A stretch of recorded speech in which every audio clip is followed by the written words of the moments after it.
বিদায়ী খুতবায় আপনাদের এখানে বলতে চাই, আমি মনে করি খতিব হিসাবে আপনারা আমার যা দিয়েছেন এটার পরে পাওয়ার মতো আর আমার তেমন কিছু বাকি নেই। মহব্বতের জায়গা থেকে সর্বোচ্চ আপনারা আমার দিয়েছেন, আলহামদুলিল্লাহ। এই মহব্বতই আমাদের 11 বছরের সুসম্পর্কের সবচেয়ে বড় হাতিয়ার ছিল এই মহব্বত। আমাদের মসজিদের সম্মানিত খতিব আল্লামা সাদিকুর রহমান আল আজহারী সাহেব প্রায় দীর্ঘ 11 বছরও বেশি সময় যাবৎ আমাদের মসজিদের নিয়োজিত আছেন। বাংলাদেশে ওনার ক্যারিয়ারের শুরু আমাদের এই মসজিদ থেকেই। এই মসজিদের শুরু থেকে আজকে যে বিশাল কমপ্লেক্স, এর পেছনে ওনার অবদান অনস্বীকার্য। আল্লাহ তাআলা ওনাকে ওনার যোগ্যতা অনুযায়ী সম্মান প্রদান করেছেন, আলহামদুলিল্লাহ। উনি আজ বাইতুল ওয়াদুদ জামে মসজিদের গণ্ডি পেরিয়ে বাংলা ভাষাভাষী বিশ্বজুড়ে সকলের কাছে সমানভাবে সমাদৃত। আমাদের মসজিদে খতিব থাকাকালীন সময়ে ওনার বিভিন্ন প্রস্তাব আসা সত্ত্বেও উনি আমাদের মায়া এবং ভালোবাসায় আমাদের সঙ্গেই রয়ে গিয়েছেন।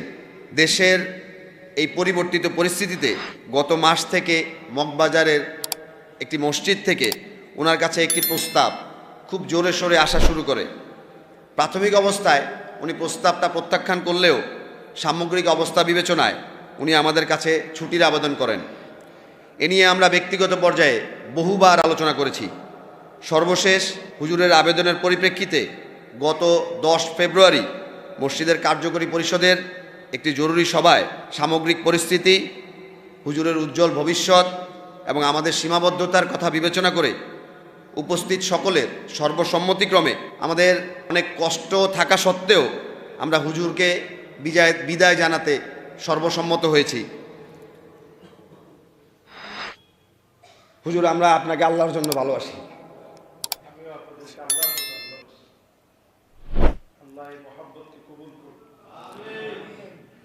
এবং আমরা বিশ্বাস করি আমাদের এই ভালোবাসা আল্লাহ তাআলা দুনিয়ার মধ্যে সীমাবদ্ধ না রেখে জান্নাত পর্যন্ত বিস্তৃত করবেন ইনশাআল্লাহ। প্রতিনিয়ত যারা শিরিক করবে এমন মুশরিকদেরকে যিনি মাফ করবেন না, ক্ষমা করবেন না, তিনি কে?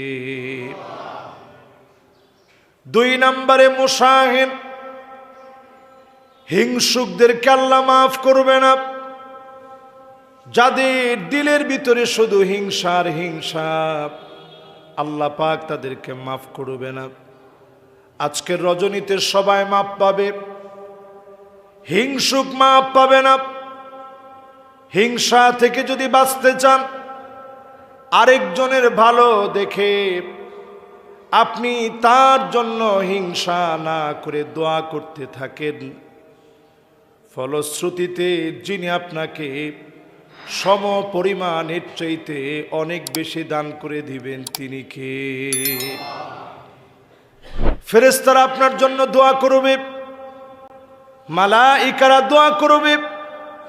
এই দোয়াগুলো যদি কবুল হয়ে যায়, ফেরেশতাদের দোয়া কবুল হয়ে গেলে আপনাকে আমাকে অবশ্যই তার চাইতেও যিনি বেশি দান করে দিতে পারেন, তিনি আমার আল্লাহ।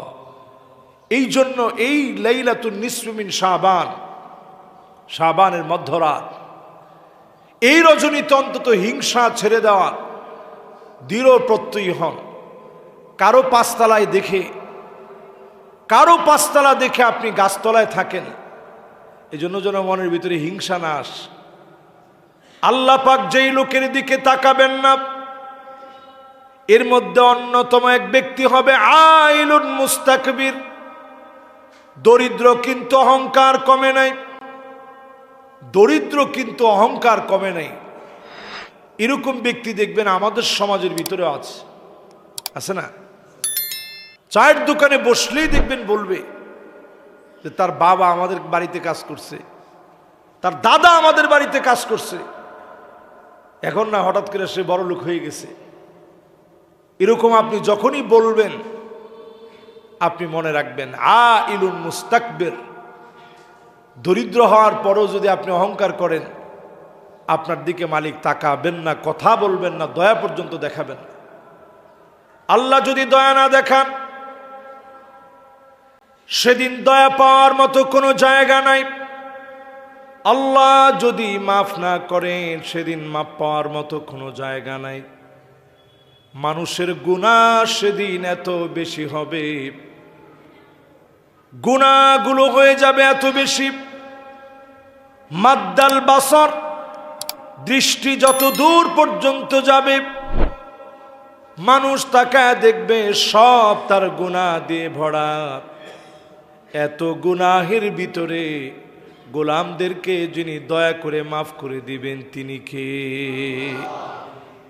এই জন্য এই লাইলাতুন নিসফ মিন শাবানে নিয়ত করে ফেলেন, শিরকের সাথে যাদের সম্পর্ক আছে, আমাদের সমাজের ভিতরে শিরকের কোনো শেষ নেই, এবং শিরকটা বস্তুত এত মারাত্মক, নবী আলাইহিস সালাতু ওয়াস সালাম ইরশাদ করেছেন শিরকটা কত ভয়াবহ।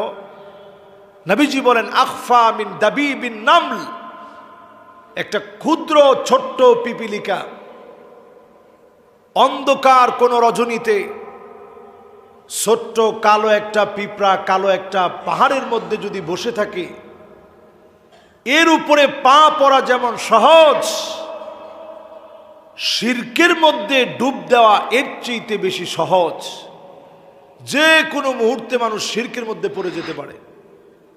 আমরা কথায় কথায় বলি ভালো থাকবেন ভাই, দেখা হবে, আরেকটু আগ বাড়ায় অনেকে চরম বেয়াদবির পর্যায়ে বলি ভালো থাকবেন ভালো রাখবেন।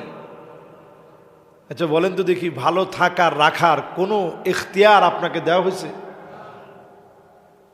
কয়েকবার একটু স্লো মোশন হইলে আপনি ভালো থাকবেন আর ভালো রাখবেন কোথায় যায় চিন্তা করেন। তাহলে আপনি কেমনে ভালো থাকবেন আর ভালো রাখবেন? আমরা অনুষ্ঠান করে অনেক সময় বলি আবার দেখা হবে, কথা হবে। দেখারও কোনো সুযোগ নাই, কথা হওয়ারও কোনো সুযোগ নেই যদি আল্লাহ না করা। জীবনের সব বিষয় বলার সময় ইনশাআল্লাহ বলবেন, আল্লাহর দিকে কথাগুলা ছেড়ে দিবেন, আল্লাহ রাব্বুল আলামিনের কাছে চাবেন। সাহাবায়ে কেরামের জুতার ফিতা ছিঁড়ে গেলে, উটের দড়ি পর্যন্ত হারায় গেলে আল্লাহর কাছে শরণাপন্ন হতেন, আল্লাহর কাছে চাইতেন। সব জিনিস আল্লাহর কাছে চান, ছোট থেকে বড় সব বিষয়গুলো আল্লাহকে বলেন। এর লাভ হলো আল্লাহর কাছে যখন আপনি বলবেন তৎক্ষণাৎ হয়তো কবুল হয় নাই, জীবদ্দশায় হয়তো আপনি পান নাই, আখিরাতে সব দোয়ার ফলাফল যিনি দান করে দিবেন তিনি কে? সব আল্লাহর কাছে বলতে থাকেন, শিরক থেকে বাঁচার চেষ্টা করেন। 2 নম্বর পয়েন্ট, হিংসা থেকে বাঁচুন।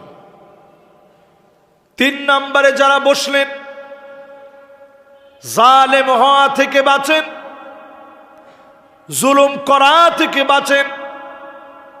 নিজে যদি জুলুম করেন, ইয়াকুম ওয়াজ-যুলম ফাইন্নাজ-যুলমা যুলুমাতুন ইয়াউমাল কিয়ামা। আল্লাহ পাকের হাবিব বললেন যুলুমাতুন ইয়াউমাল কিয়ামা। আপনি জুলুম করছেন দুনিয়ার জীবনে একটা, আল্লাহ পাক জুলুমাত বললেন আল্লাহর হাবিব। এর মানে হলো একটা জুলুমের জবাব একটা দিয়ে আল্লাহ দিবে না, 1000 রকমের জবাব পেতে হবে। কাউকে আপনি একটা থাপ্পড় মারলেন অন্যায়ভাবে, উহুদ পাহাড় পরিমাণ থাপ্পড় আপনার খাওয়া লাগবে, কারণ জুলুম যিনি পছন্দ করেন না তিনি কে? জুলুম আমাদের সমাজের ভিতরে, এটা আমরা কিছু মনেই করি না। ক্ষমতা থাকলেই মনে করি যে আমার তো ক্ষমতা আছে, আমি যা ইচ্ছা তাই করব। সাদাবাজি করার অনেকে মনে করে এটা তো আমার ব্যবসা। আপনি এখানে ধরেন একটা বিল্ডিং বানাবেন, চাঁদাবাজ ফোনটা দেয় কেমনে যে আপনি একলা ব্যবসা করবেন, এটা কি হয়? আমার ভাগটা আপনি পাঠিয়ে দেন। তা আপনি যে ভাগটা নিলেন, কিছুদিন পরে আপনি হায়াতে থাকলে দেখবেন কিডনি ড্যামেজ হয়ে গেছে, ডায়ালিসিস লাগতেছে, হার্ট অ্যাটাক হয়েছে, ব্রেন স্ট্রোক হয়েছে, দুনিয়াতে কোনো জালেমদেরকে যিনি ছেড়ে দেন না তিনি কে? এই রাত্রিতে জালেমদের কোনো মাফ হবে না। আজকে থেকে যদি নিয়ত করেন, আল্লাহ জীবনে জুলুম করে ফেলেছি, অন্যায় করে ফেলেছি, যাদের সঙ্গে জুলুম করেছেন আজ যদি তাদের কাছ থেকে মাফ চেয়ে নেন, যিনি চাইলে মাফ করে দিবেন তিনি কে? 3 নাম্বার পয়েন্ট। 4 নাম্বারে আল্লাহ রাব্বুল আলামিন মাফ করবে না। আকুন বিওয়ালিদাই, পিতামাতার সঙ্গে যারা খারাপ ব্যবহার করে, এই রকম সন্তান, পিতা মাতার সঙ্গে যারা ধমক দিয়ে কথা বলে, এমন লোকদেরকে যিনি মাফ করবে না, ক্ষমা করবে না তিনি কে? আমি বিনয়ের সঙ্গে আপনাদেরকে বলি, ইয়ং জেনারেশন সবাইকে বিনয়ের সঙ্গে বলতে চাই, আমরা এই আধুনিকতা যত বেশি পাচ্ছি তত কেমন যেন আমাদের ভিতরে আধুনিকতার কারণে এখন দিন দিন আমাদের ভিতরে পিতামাতার সাথে বেয়াদবিটার প্রবণতা এত বেড়ে গেছে। এখন আমরা সবাই বাপ মারে তুমি তুমি করে বলি, এটাতে কোনো অসুবিধা নেই, আপনি তুমি করে বলেন আর আপনি করে বলেন, কিন্তু আমাদের সময়টাতে আমরা তুমি করে বলার মতো সুযোগ ছিল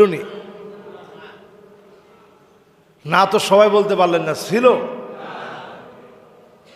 আরে তুমি তো বহু দূর কা বাত হ্যায়। বাপ মা যেই বিছানায় বসছে, সন্তান ওই বিছানায় বসতে চাইতো না যে আমার আব্বা আম্মা এই বিছানায় বসছে। শ্রদ্ধা ভক্তিটা এমন ছিল। আর এখনকার সময় আমরা বাচ্চাদেরকে অনেক আদর করি, অনেক মায়া করি। আমাদের বাপ মা যা করছে তার চাইতে কম করি না, বরং বেশি করার চেষ্টা করি।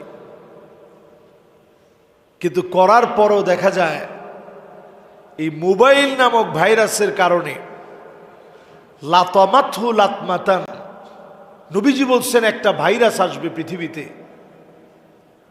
নবীজি সরাসরি বলছেন এটার নাম ফিতনা, যেটা প্রত্যেকটা ঘরকে চটকানা দিবে। চটকানা বুঝেন তো? ও চটকানা বুঝেন না আপনারা? হ্যাঁ, চটকানা মানে থাপ্পড় দেওয়া। নবীজির শব্দ চয়নে নবীজি থাপ্পড় দেওয়ার কথা কইছে। লাতমা মানে থাপ্পড় দেওয়া। নবীজি বলছেন লাতমাথু লাতমাতান। আরবিতে যখন লাতমাতানটা আসছে, এটাকে আরবিতে বলে মাফউলে মুতলাক।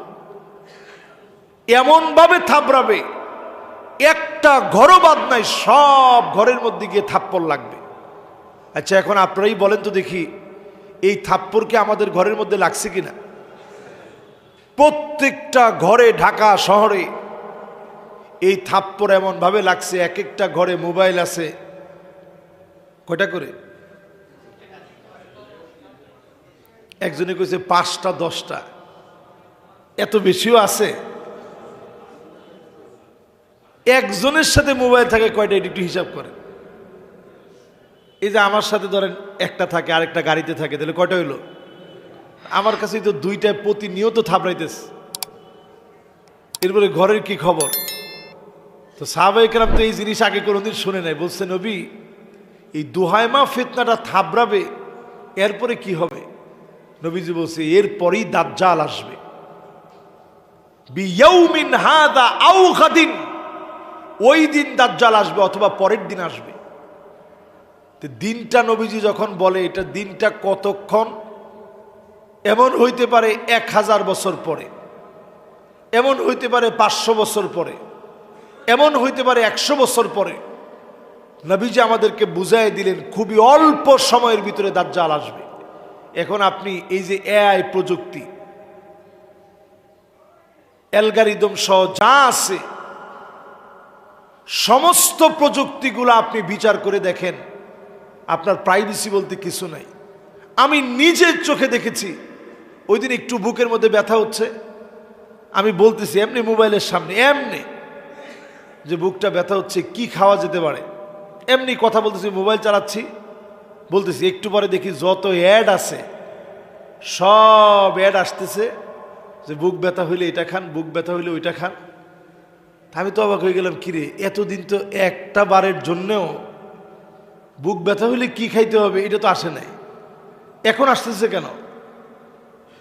তার মানে চিন্তা করেন, সমস্ত বিষয়গুলো সব নিয়ন্ত্রিত হচ্ছে। যত দামি মোবাইল, নিয়ন্ত্রণটা তত বেশি না কম? তত স্ট্রংভাবে নিয়ন্ত্রণ হচ্ছে। প্রাইভেসি বলতে এখন কিছু নাই। ঠিক যেই সময়ে প্রাইভেসি বলতে কিছু নাই, সমস্ত জায়গায় যখন আমাদের কথাগুলো চলে যাচ্ছে, ঠিক সেই সময় আমরা মনে করি মা বাপ বুঝবে কি? মা বাপরে আমরা মূল্যায়ন করতে শিখি না। আজকের রজনীতে আল্লাহর কাছে সবাই মাপ পাবে। মা বাপের অবাধ্যাচারণ করে এমন সন্তান আজকে মাপ পাবে না। এই জন্য আজকে অন্তত বাসায় গিয়ে মা বাপের কাছে মাফ চাবেন। এটার ভিতরে কোনো লজ্জা নাই, পরম তৃপ্তি আর সুখ আছে। আপনি বইলা দেখেন যে আম্মা মাফ করে দিন, আব্বা মাফ করে দিন, দেখবেন মা বাপ আপনার মাথায় হাত দিয়ে বলবে, বাজান তুই কি কোনো সময় আমার সাথে ভুল করতে পারিস? তোর সাথে কি আমার জিন্দেগিতে কোনোদিন রাগ থাকতে পারে? মা বাপ তো এমন। আমি যখন আম্মারে বলে আম্মা দোয়া করেন, আব্বা পাশ থেকে এমনি বলে যাও বাজান দোয়া করতেছি, আমি কিন্তু এখন আব্বারে বলি নাই যে আব্বা আপনি দোয়াটা করেন। আমি সাথে সাথে চিন্তা করি যে মা বাপ কিরকম। এরপরে আমি সাথী আব্বারে বলে আব্বা আপনিও দোয়া করেন, না বাজান যাও, আমি তো দোয়া করবো আগেই কইছি। এই হচ্ছে মা বাপ। সেই মা বাপকে যদি আপনি কষ্ট দেন, আপনি জেনে রাখবেন অনেক বড় ডিগ্রি আপনার হতে পারে, অনেক মেধাবী আপনি ছোটকাল থেকে, জীবনের কোনো না কোনো জায়গায় আপনি ধরা খেয়ে যাবেন, কারণ আপনার মা বাপ আপনার উপরে কষ্ট পেয়েছে। কষ্ট যদি নাও পায়, মৌখিকভাবে মা বাপ কখনো বদদোয়া দিতে হয় না। আপনি কোনো একটা কিছু বলছেন, মনের ভিতরে একটু হালকা বাড়ি লাগছে যে আমার ছেলে আমার এটা বলতে পারলো, দিনরাত পরিশ্রম করি এই সন্তানদের জন্যে, মনের ভিতরে শুধু এতটুকু দাগ কাটছে। আপনি লিখে রাখেন, মা বাপ বেজার না হইলেও যিনি বেজার হয়ে গেছেন তিনি কে? এই জন্য খবরদার মা বাপরে কষ্ট দিয়ে না। লাইলাতুন নিসফি মিন শাবান, আল্লাহর কাছে মাফ নাই ওই বান্দা যে মা বাপের সাথে বেয়াদবি করে। রমজান মাসেও তার মাফ নাই, কদরের রাত্রিতেও তার মাফ নাই। মা বাপ যদি মাফ না করে, তাহলে চিন্তা করেন এই জায়গাটা কত দামি। বুঝবেন সেদিন যেদিন হারায় যাবে, বুঝবেন সেদিন যেদিন হারায় যাবে। যতদিন মা বাপ আছে সম্মান সূচক ব্যবহার করবেন। প্রিয় ভাইয়েরা আমার, এরপর 4 নম্বরে মুদমিনুল খামর, বিভিন্ন নেশাজাত দ্রব্যাদির সঙ্গে যাদের সম্পর্ক আছে। দিন দিন আমার দেশে নেশাজাত দ্রব্যাদি বেড়ে যাচ্ছে। এই নেশার সঙ্গে যাদের সম্পর্ক আছে, এগুলো একটা একটা করে সব বাদ দিয়ে দেন। যদি একদিনে না পারেন, একটু কমায় আনেন। 1 সপ্তাহে অনেকটা কমান, 2 সপ্তাহে একেবারে কমের দিকে চলে যান, 3 সপ্তাহের দিকে দেখবেন আপনার তেমন আর মনই চাচ্ছে না। আপনি সিগারেট বলেন, আপনি যদি নিয়ত করে ফেলেন যে আমি এটা খাবো না, ছেড়ে দিব, ডিটারমাইন্ড হন, দেখবেন ইনশাল্লাহ আল্লাহ তাআলা সহজ করে দিবে। এরপরে আপনার কাছে 3 সপ্তাহ পরে মনে হবে যে আমি এটা খাইতাম নাকি। এইভাবে করে যদি একটা একটা করে আপনি ছেড়ে দেন, এই রজনীতে নিয়ত করেন যে আল্লাহ আমি আর এগুলা খাবো না, সাইপাস যা খেতাম সব বাদ। যদি নিয়ত করেন, দেখবেন আল্লাহ কেমন আদর করে আপনারা মাফ করে।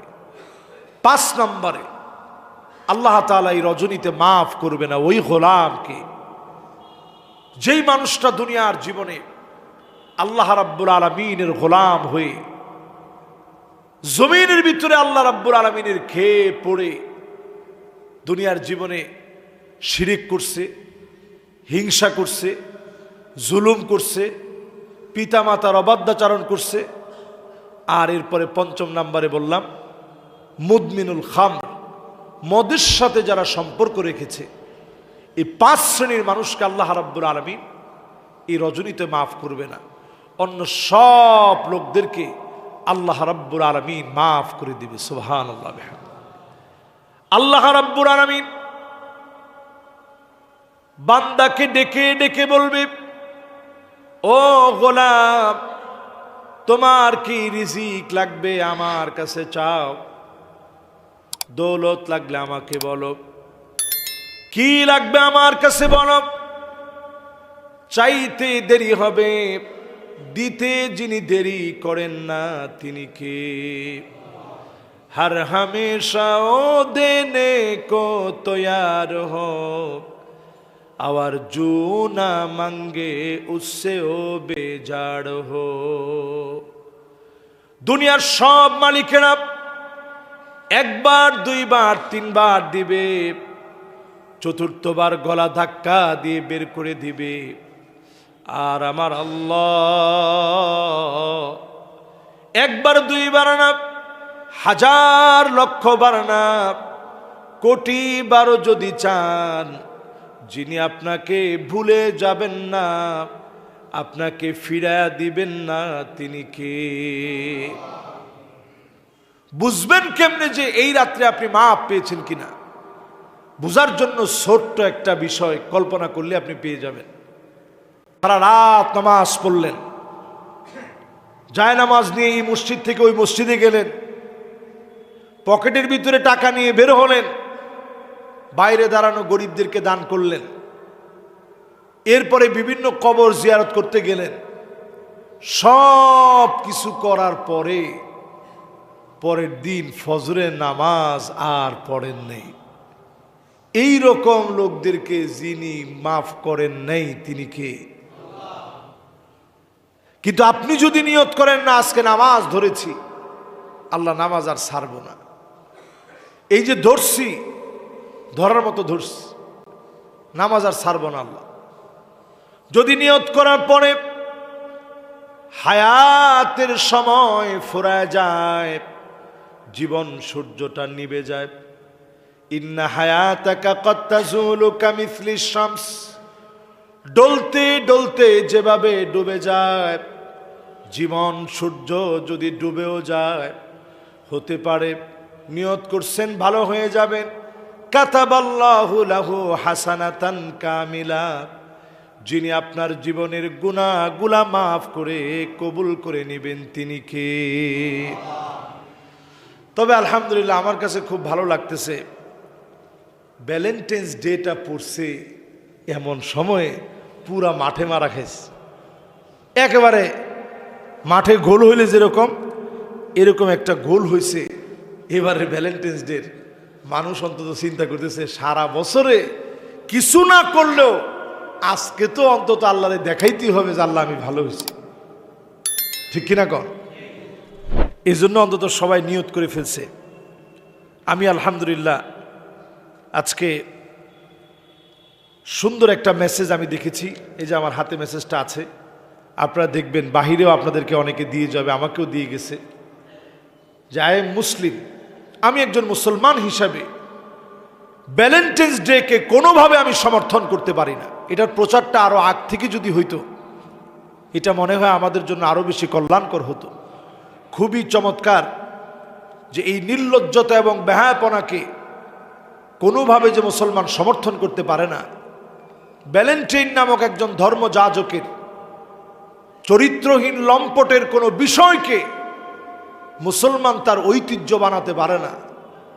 মুসলমানের জীবনের সমস্ত মুহূর্তগুলোয় ভালোবাসা দিয়ে ভরা। আপনি নবীজির জীবনের দিকে তাকায় দেখেন, ফজরের পরে নবীজির হালকা একটু খাওয়ার অভ্যাস ছিল, নাস্তা করতেন তিনি, এবং নবীজি বলতেছেন সালাসুন লা তুরাদ, 3 জিনিস কখনো তোমরা ফিরায় দিও না। এর মধ্যে একটা হচ্ছে আল ফুতুর, সকালবেলায় যদি কেউ নাস্তা অফার করে যে ভাই ফজরের নামাজ পড়ে আসছেন, টাটকা টাটকা কয়েকটা খেজুর খান, তাহলে এটা ফেলে দিও না, খায়ও। এরপরে নবীজি বললেন আর দেহেন, কাবায় যে আতরটা লাগানো হয় এটার নাম দেহনিল উদ। নবীজি বলছেন এইরকম আতর যদি কেউ অফার করে তাহলে এটা তুমি ফেলে দিও না। এজন্য আমি যেই হাদিয়াতে সবচেয়ে বেশি খুশি হই ওটার নাম হচ্ছে আতর। এর মধ্যে সবচেয়ে বেশি যে আতরে খুশি হই ওটার নাম দেহনিল উদ। এটা আমার কাছে খুব ভালো লাগে। কাবা এই আতরটা সার্বক্ষণিক দেওয়া হয়, হাজরে আসওয়াদে মাখা হয়। তো নবীজি বলতেছে এই আতরটা যদি কেউ অফার করে, এই সুগন্ধি, তাহলে এটা তুমি ফেলে দিও না। 3 নাম্বার আল উইসাদা, কেউ যদি আপনাকে বিছনাটা পেরে দিয়ে বলে একটু রেস্ট নিয়ে নেন, তাইলে অন্তত ওইখানে একটু হেলান দিয়ে অথবা একটু শুয়ে একটু রেস্ট করেন। এই ভদ্রতাকে সম্মান দেখানো আল্লাহ নবী কত বড় করে দেখছেন। সেই নবীজি আমার ফজরের পরে যখন আসতেন, সামান্য একটু খাবার গ্রহণ করতে চাইতেন, প্রায় সময় বলতেন স্ত্রীরা ঘরে কি কিছু আছে? উত্তর আসতো নবী কিছুই নাই। নবীজি বলতেন যাও আমি রোজা রেখে ফেললাম, সাহারি করে নাই, এক ডুক পানি খেতে পারে নাই। নবীজি বলতেন যাও রোজা রেখে ফেললাম। স্ত্রীরা একবারের জন্য বলে নাই নবী কেমন করে আপনি বললেন, ঘরে কি কিছু আছে, কি আনছেন আপনি? একদিন আম্মা জানরা এই কথাটা নবীজিরে বলেন। তাহলে চিন্তা করেন ভালোবাসা কারে কয়। ঘরের ভিতরে এসে নিজে সালাম দিতেন, নিজের জুতাটা নিজে পরিষ্কার করতেন, জামা কাপড়গুলা নিজে ধৌত করতেন। ফাকান্নাসা রাসূলুল্লাহ, আমার রসুল নিজেই নিজের ঘরটা ঝাড়ু দিতেন। আমার রসুল নিজে স্ত্রীদেরকে তরকারি কেটে দিতেন। এর নাম যদি মহব্বত না হয়, মহব্বত কোন জিনিসের নাম? নবীজি নিজে আগে সালাম দিতেন, স্ত্রীদের চোখে পানি দেখলে নিজ হাতে চোখের পানিটা মুছে দিতেন। আপনি জীবনে কয়দিন স্ত্রীর চোখের পানি মুছে দিচ্ছেন? আপনি ভ্যালেন্টাইন্স ডে পালন করেন। অধিকাংশ যুবক যুবতী ভ্যালেন্টাইন্স ডে যারা পালন করে এরা অবিবাহিত, এবং এই সম্পর্ক সম্পূর্ণরূপে ইসলামে হারাম হারাম হারাম। জেনার পথকে উন্মোচন করে। এই পথে যারা যায়, জেনার পথ সহজ হয়ে যায়, শয়তান আপনার নিকটতম বন্ধু হয়ে যায়। এই জন্য আমার যুবকদেরকে বলবো, আল্লাহর হস্তে ওই দিকে আর যায় না। পৃথিবীর সময় দিন দিন ফুরায় আসছে, মুসলমানদের নেতৃত্বের সময় আসতেছে। যুবকদেরকে ব্যতিক্রম যদি না হয়, কেমন করে বিজয় বিপ্লব আমাদের আসবে? এই বিজয় বিপ্লবের জন্য আমাদের ব্যতিক্রম হওয়া লাগবে। সুতরাং আমাদের ভালোবাসা জীবনের পড়তে পড়তে, স্ত্রীদের সঙ্গে ভালোবাসা জীবনের পড়তে পড়তে, স্ত্রীরা যখন অসুস্থ থাকতেন নবীজি তাকায় দেখতেন কোন জায়গায় আম্মা জান ঠোঁট লাগায় পান করতেছে, ওই জায়গায় ঠোঁট লাগায় আমার নবীজি পান করতেন। সুবহানাল্লাহ, কি ভালোবাসা ছিল। নবীজি রাত্রে ঘুরতে বের হতেন, উটনি একদিন বের হইছে, নবীজি 2টা উট ছিল, একটার নাম কসওয়ার, একটার নাম আদবা। এক উট অনেক পিছে পড়ে গেছে, যেটা সাউদা রাদিয়াল্লাহু তাআলা আনহা যে উটের মধ্যে চড়ছেন। তা আম্মা জান আয়েশা এই যে কান্না শুরু করছে, নবীজি আয়েশা নিজ হাতে কান্নাটা মুছে দিয়ে বলছে, কি কান্নার কারণ কি? কি উট দিছেন? এই উট তো আমার অনেক পিছে পড়ে গেছে, আমি তো গল্প করতে পারিনি, এই জন্য কাঁদতেছি। নবীজি বললেন ঠিক আছে, চোখের পানি মুছে দিলাম, যত লাগে এখন তুমি আমার সাথে গল্প করো। সুবহানাল্লাহ। এই চরিত্রগুলো আপনি একটু বিচার করে দেখেন। তরকারি কেটে দিতেন, রহমাতুল্লিল আলামিন। সুখের দিনের সঙ্গী, দুঃখের দিনের সঙ্গী, এমন অনেক দিন গেছে আম্মা জানদের এক পেয়ালা দুধ পর্যন্ত পায় নাই, পান করবে এতটুকুন দুধ পর্যন্ত পায়নি। যখন এক পেয়ালা দুধ আসছে, নবীজি বলছে আগে আহলে সুফার অধিবাসীদেরকে ডাকো। সব সাহাবীদেরকে ডাকা হইল যারা মসজিদে নববীতে থাকে। সবাই পান করছে।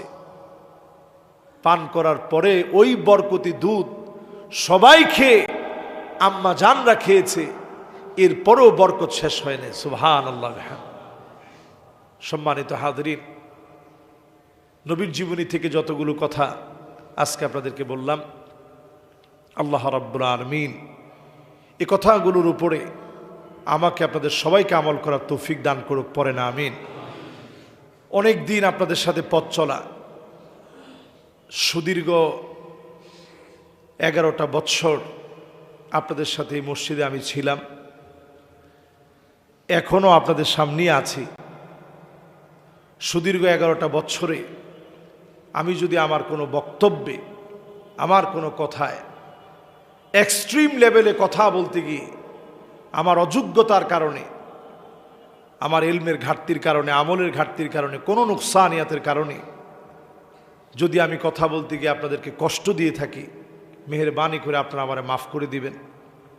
নবীজি সাল্লাল্লাহু আলাইহি সাল্লাম উনি দুনিয়া থেকে চলে যাওয়ার আগে, বিদায় নেওয়ার আগে সাহাবায়ে কেরামদেরকে নিয়ে বসছেন এবং নবীজি বলতেছিলেন, তোমাদের কারো উপরে যদি সামান্য কোনো জুলুম করে থাকি, ফালইয়াকতাস মিন্নি ক্বাবলাল কিসাস ইয়াউমাল কিয়ামাহ, আল্লাহর আদালতে বিচারের আগে তোমরা আমার বিচার করো।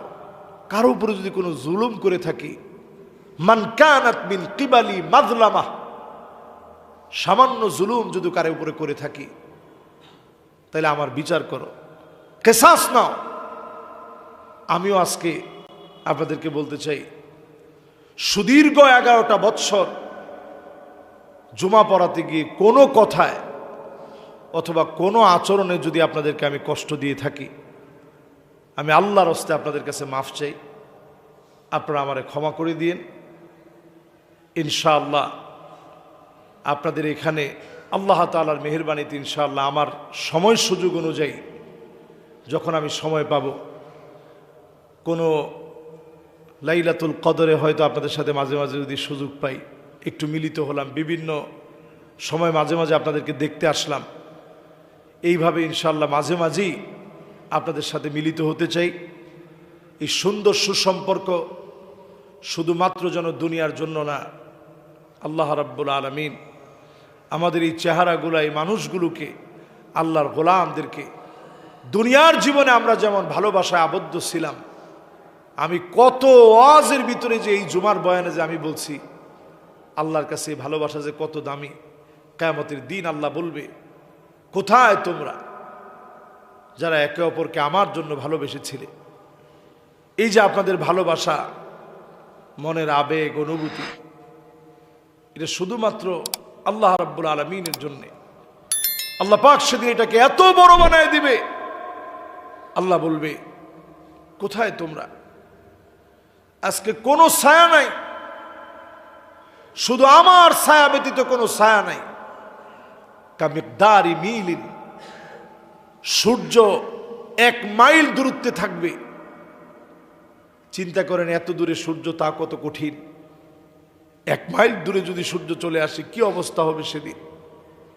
মানুষ শুধু ঘামতে থাকবে, ঘামতে থাকবে।